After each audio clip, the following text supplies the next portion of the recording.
নদীর ঘাটে এসে দেখি আগে যেমন আজ থেকে আরও 4 মাস আগে এই অঞ্চলে আমি আসছিলাম, তখন কিন্তু হালকা জোয়ারের পানি যখন এই নদীটিতে আসছিল তখন কিন্তু তেমন একটা স্রোত দেখি নাই।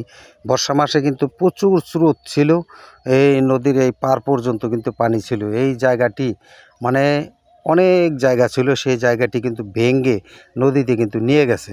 তারপরেও দেখেন এখন কিন্তু বর্ষা মাস নেই বললেই চলে, কিন্তু পানির কিন্তু স্রোত, প্রচুর স্রোত পানিতে। দেখেন এমন একটি পর্যায়ে যে আমি আপনাদেরকে দেখানোর চেষ্টা করছি যে সব জায়গাগুলি এবার নতুন করে ভেঙে নিয়ে গেছে। এই যে দেখেন, এই হলো নদীর পাড়ের দৃশ্য।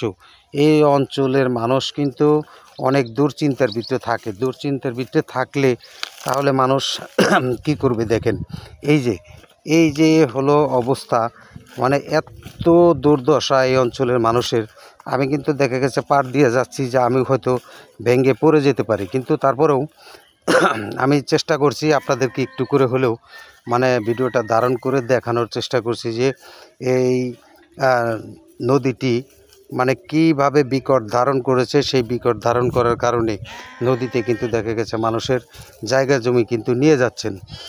আর এই ভাঙ্গা যদি ফেরানোর চেষ্টা করে সরকার তাহলে সেটা সম্ভব। সেখানে আপনার বালু দিয়ে মানে জিও ব্যাগ ফালাইলে হয়তো দেখা গেছে ভাঙ্গা থেকে মানুষ রক্ষা পাবে। তা না হলে দেখা গেছে আজকে হয়তো 2-4-10 বিঘা জমি মানুষের পরে, এই যে দেখেন এই যে জায়গাটা আমি দেখাচ্ছি ফেটে গেছে, মারার জায়গা ফেটে গেছে, যে কোনো মুহূর্তে কিন্তু চাপটা পড়ে যাবে।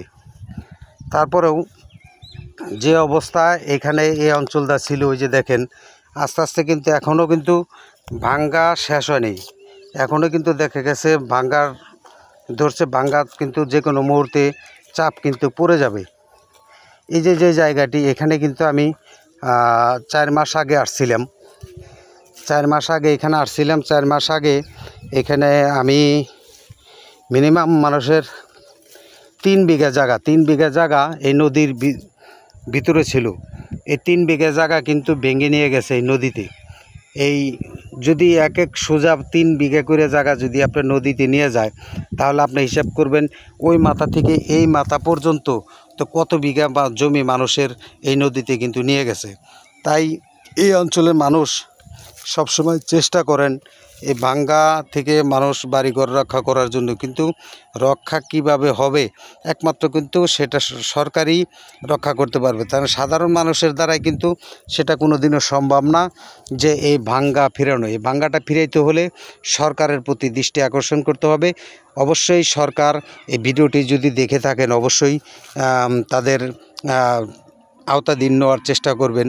তার কারণ এই জায়গাটি পড়েছে দৌলতপুর থানাধীন এবং এই নদীটির নাম হলো কালীগঙ্গা নদী। আপনার এত পরিমাণ মানুষের জায়গা জমি ভেঙে নিয়ে যাচ্ছেন, কিন্তু আসলে নদীর যখন মা বাপ না থাকে তখন কিন্তু নদী এভাবেই ভাঙতে থাকে, প্রতিনিয়ত মানুষের জায়গা জমি কিন্তু নিয়ে যান।